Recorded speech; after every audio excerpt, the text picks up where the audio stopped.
Hey everybody, welcome to Dumb Investing. This is Lloyd coming to you. Harry has the day off. We are quickly going to go through the dumbest investing channel in all of YouTube. This is the channel where we roll a random dice. We pick random stocks. We do that 3 times a night. We pick the one we think is going to be the best with our retirement money. We go and we buy it the very next day. So we do that every night. We review our portfolio, and that's what we do on this channel. We have other ones where we do some market commentary. We talk about real estate, things like that. Anyways, it's about to get dumb up in here. Let's go roll some dice and buy some stocks. That's what we do. So we're going to go have some fun. All right. So we go out here to random.org.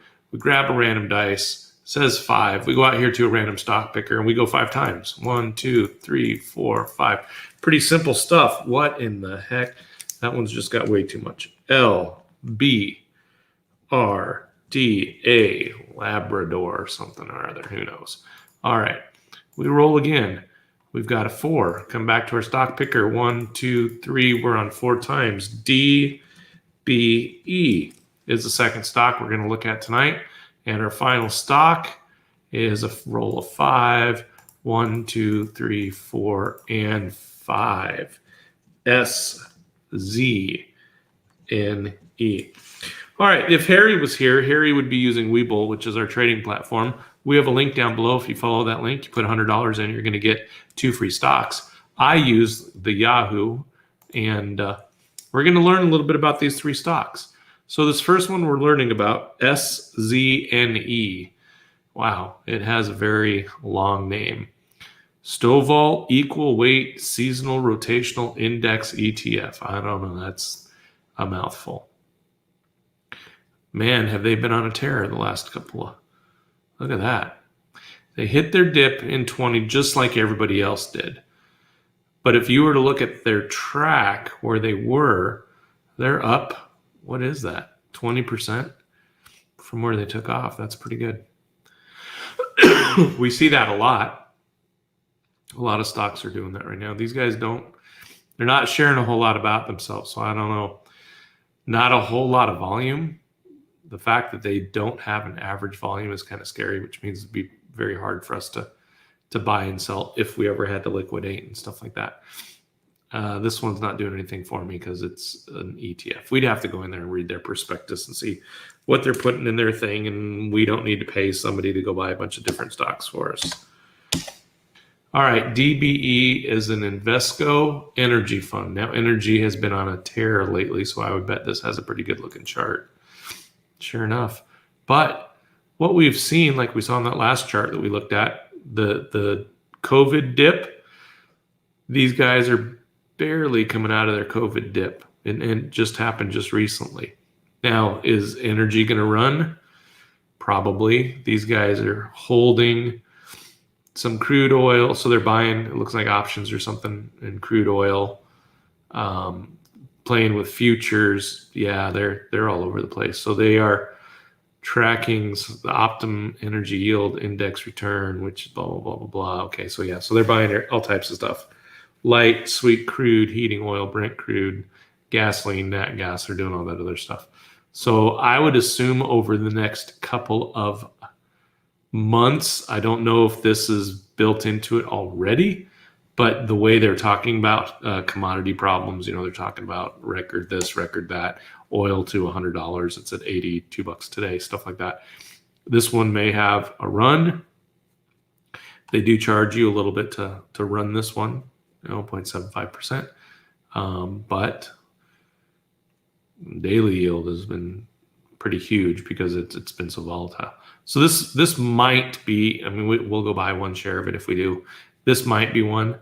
I don't know how Harry's feeling about energy right now. He'd probably say, yeah, let's do some energy. But let's go see what Labrador is all about.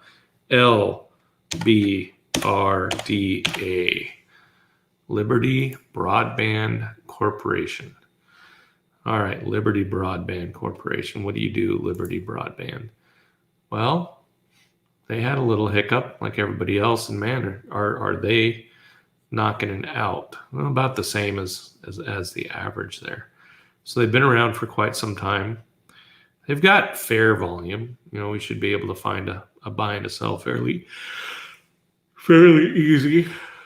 $30 billion market cap. That's fairly large. Let's see what we know about these guys. All right, so Liberty Broadband Corporation, they're a cable operator. So video, internet, voice services, residential, small, medium business in the United States. Man, I wish they would have said something else other than cable, because how many people are cutting the cord right now? I know it's happening a lot. So they have Skyhook and Charter that they are doing that service.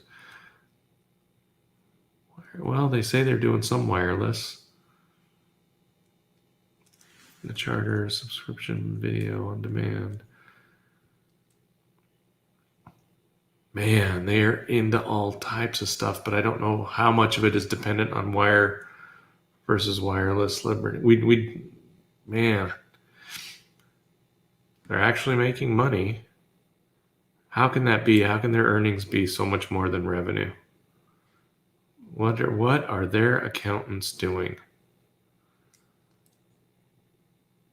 So they must do some sort of licensing, would be my guess. Oh, man. Everybody says to buy them.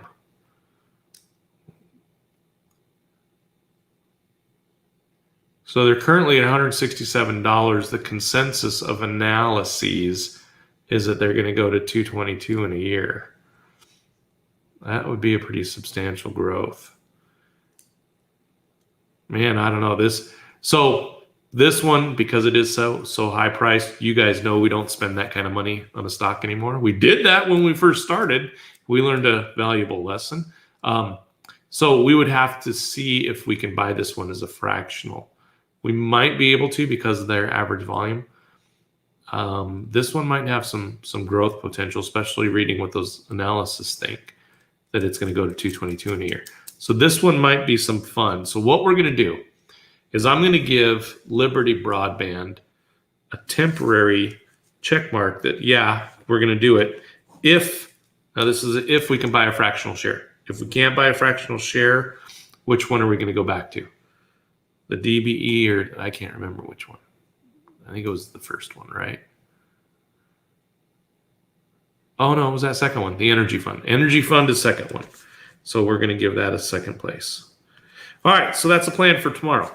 Let's go check out our portfolio and see how we're doing right now. All right, so for the day, it was a very sad day today.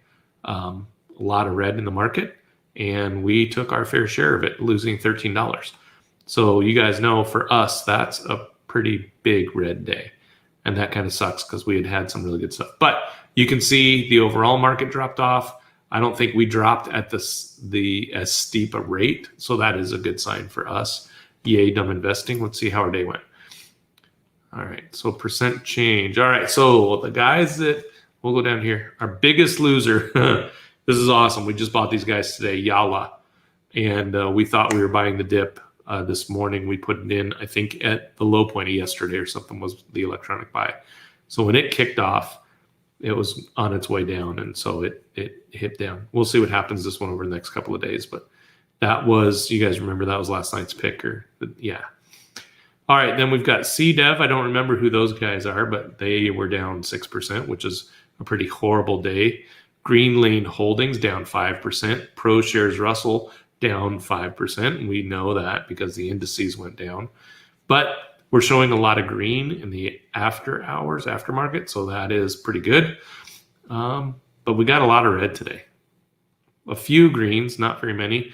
Gencor, don't remember anything about them. They've generally sat in the shadows right in the middle, so don't remember anything about them. DNOW, we have seen DNOW kind of float on the outer edges every now and then. The VT Therapeutics, this was our YOLO play, and it just happens to be up today. That's the one where, these guys could any day kind of hit it out of the park, and the stock could go from $1.50 to $50 overnight. And look at that. Our Brazilian bull is actually positive, and that's the first time we've seen it really moving good. We see it, once in a while, but it's probably still down in our bottom group because it has had a rough last couple of months. All right, so that's the day. Not a great day, not a stellar day. We're hoping, the market, it's been rough. So we'll see what happens. Let's see what the account's doing overall. So overall, on the holdings that we still have right now, we're up $15. We're up 1.5%. Okay, not too shabby. Let's see here. What are we looking at? This is our, biggest winners. Let's see if I can move this around a little bit so we can see this. So Mag Silver leading the way, biggest winner, still up 30. That's awesome. Alta Group, we've seen them in our top 5 for a while. They're up 24%. Worry Bank has always been floating around there. DNOW is sneaking up on them. So Worry's at 22. DNOW is at 21. And we've got ProShares Russell kind of hanging in there. I don't know how. He must have been a little bit higher yesterday. But, that's good. We've got a lot of these guys, when you look at over 10%, 1, 2, 3, 4, 5, 6, 7, 8, 10 of our holdings, so that's about 25%, are up more than 10%. That's awesome. Well, let's go see the bad side of things. So the bad side of things, we knew our Brazilian bull was going to be down there. Brazilian bull is down 27%. That's pretty rough. Let's see, Butterfly Networks down 21. They had a rough day today. They went down a spot. BurgerFi is still hanging out down at the bottom, and it didn't go down as fast. Ideanomics went from, they were in our top 5 a few months ago. They're now in our bottom 5. And you guys will notice that now there's the copper miners are here. There's no Zillow. We finally sold out our Zillow. We got tired of watching it go down. Everybody thinks it's going to be a $20 stock in a couple of months. And so, yeah, that's what we did. So we got rid of that thing. As always, there's a link down below. If you want to see every trade we've ever done, it's on the spreadsheet. The oldest stuff is at the top. And as you scroll through it, you'll see when we bought it, when we sold it, if we made money, if we didn't make money, and some of the comments that we have on those things there. We want this to be full transparency. We want to teach people about the market. We want people to see what happens. And we want to take some of the stigma out of trading. We want people to be more involved and stuff like that. So as always, if you have any questions for us, feel free to throw them in the comments. We would love to hear them. We will discuss them. We will even have a special episode if we need to. Other than that, man, thanks for joining us. We'll be back tomorrow night with Harry more than likely, and we will probably do a market summary because there's been some weird stuff that's happened this week. Elon Musk sold a bunch of Tesla. We'll talk about that. Consumer Price Index came out today, and it was the highest since, 92 or something like that. It was pretty crazy. So we will talk about that. There's a whole lot of fear in the market again. We talked about FUD disappearing last week, and the markets went crazy. Well, there was just some fear and uncertainty that was injected in the market. We will talk about all that tomorrow. Thanks for joining us. Y'all have a great night.